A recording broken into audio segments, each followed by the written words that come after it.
Hello supite ho na bon chawi ni khupa kan bolo ve ni khupa ka ti wangai toy ni la langai tan na chi gran pau si sahin ki ho hun sunga pana view hi e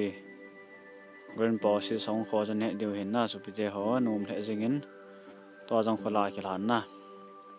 mim hom lo wang ke pon yang la nan tin na ki mo mu lo hen kam phai ja ai pi yang le tu nai day 5 vlog chom cha ni bolo tin tu nai bol du spam te le un lei ka bol he tu ni day 5 ka continue hin che vele chen thing phung ka te chi pita kol bu thei phung hin kol bu thei phung ka pu gu ne phung khat aw ka pu zo ta na ka pu a la ka koi ta near the toilet so khona chi kan pu ding akoma pai hoi lam tam ti le langai chi vo chakul hin chi vo chakul ko ma khona kai ro ai tai ta he khat pai kan pu ki ding kan pu ding law kan kai ro de he chi chu tu nya ka bol ho hin na hang pya sai ding ha chi lang ho ho hin na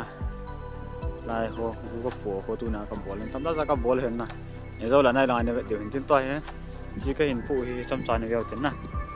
day 5 vlog bolo de ka te no mo ka san ya cha ki bonga ngal ja cha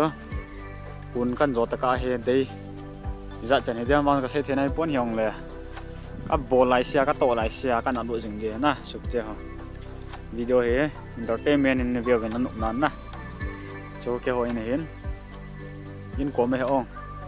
in ko mai hu num pe pe selang form ma sa ka kiat na ho che na get zo ho hin fresh ta jing hin to he pachin pha sa le cho he kan get ding ta kan get de he te ta hong ding chalai chi ding la bang chan ko la bang ki yo kan mu de na la bang chan kan get ding ta get zo le sa lang kan get de ta sang kya kan get ja lin lin he ho ni piang le na ka chi kan pu ho ni veo te ong sop te ho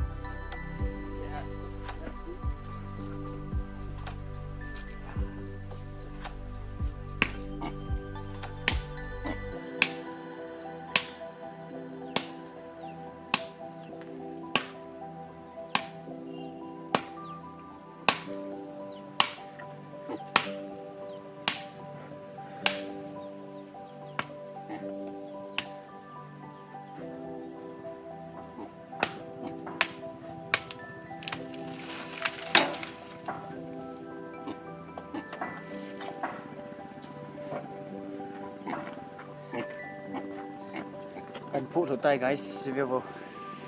ap chui rong le chi pu pau khe la hai aloi pa ko ma hin kai do te ong bol to na to kop di jing na ki sei mo pum puma khat ki sei mo da ba na ki sei mo de ki hol be da be de nga na ki sei mo lai sai ha awang pha ki bo san la lang khat ana khat bo de lang khat na ka phone kan chui de go kan bol de guys sina olin he phone ai vet da nhiều he na ta lin ka khot phang ti ti ka mat tang ka khot nang ka khot ho ka tang chung lo pi cha olin he mo thoi lo to kol bu theo he hana han the ta na ko ro ta na chiều hay dừng lăng là cái tan bóng kiến gì đấy ngân bây giờ có bút thầy phụng hay cặp phụ hàm tiếng là lúc nông mày theo hình na gì hình xây láng cặp phụ lo này gì bây giờ hàm tiền là xây bằng hai lại thô cái gẹn gọn hình na là thô cái gẹn gọn hình là lại này straight ngay na giống là phụng tôi cái mặt sợ đấy na giống là phụng tiền này thôi lại thêm phụng thôi chỉ giống là phụng này gà vàng luôn ngã bạn không làm vệ sở với nhau nè ngã bạn ai chịu vệ lâu liền thì mỗi thầy lâu đi chọn chỉ còn đi hẹn cái gì nè và gu tiền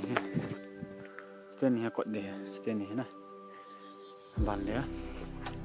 làm vệ sở với nhau ra cho khul vệ này hiện na làm piang lâu hiện lại càng phụ là không vạ tán nè lại chỉ gu hồi nhé là gu cái dòng hồi ấy lại kan phu ding ban la to kan get den na la so lam pi ka su thing hen chlang ho ba thing lai de su thing lai de hen lúc nào cái ball đó cho nên bị sầu lên rồi nè rồi cấp phụ luôn nè lấy gì cái lọ đó nè rồi sang hè nè tâm cuốn lúc nào cái ball đó hay tâm cuốn thì đồng là nè cái số hàng là tao mà cho gạ ball gì nè exercise tao bằng exercise nè như thọ exercise thì đấy chỉ tao bằng cái ball này ball bên tụi hay đầm thấy na thì tụi nó sana cái này em ôm lên cái hai lùng kia tạo sao hay nổ gì quẩn nè tạo cho nái tụi này lùng chim hay nổ mới là kịp bẫy thì giờ cho nó cái hiện tụi nên lại hôm hay cần bạn thiên đề rồi đấy cần bạn thiên phật đấy lộ in ball được nè rồi nhau phải cái sự trường rồi là phùng hất phùng ní rồi có máy lâu biết rồi phùng dặn lạ rồi cái to rồi có thể phùng ngân bố cho con xuống vậy tâm mò phải em lỡ xả nó ngon hơn nè dim chuyện ra khẩn thôi hiện là đi ngà khẩn thì gặp phụ cho có máy lâu kia bố cho nè cái thêm phá xả là xuống ai hồi rồi nó kia đi nè tôi trông cái tổng đi mình sẽ là căn phụเลยsẽ làคนน้องเก็บมือซีเงินน่ากับทวีตเขาจะเก็บมือจีนเสร็จได้ไอ้ตรงนี้ไล่ก็ใส่บางอาจู guys สุดที่เขากันสุดที่งานเลยถ้าสุดที่เราไปเลยอันนั้นว่าดันพาจุดนะไล่ตะบางอาให้ไปเก็บหัวเจ้า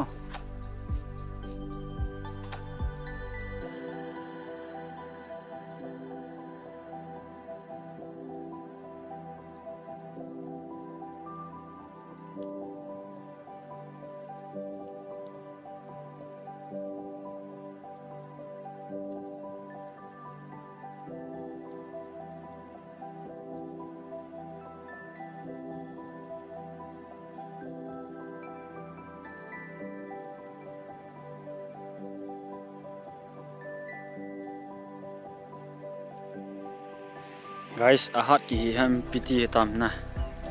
gyo ka champong yang sia tu san sabas ki aita tha sim ngai dan ta na samo mong ki hat mong dan ho